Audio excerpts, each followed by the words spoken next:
Hello mga kayam, so for today's video lilinisan ko tong pond. Dito sa pond na to, nandito yung mga fry, yung mga maliliit, ayan sila oh. May halong RDSS, may halong gold. Hindi ko nagagamitin itong outlet kasi baka matapon yung mga fry, kaya itong hose na lang ang gagamitin ko.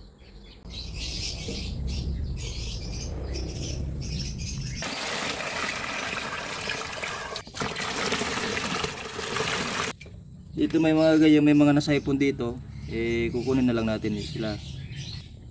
Yan o, yung mga nasaipon. Ito mga ganyan, katatapos ko lang linisin tong aming pond. At nandito yung mga nursery na maliliit na mga gapis.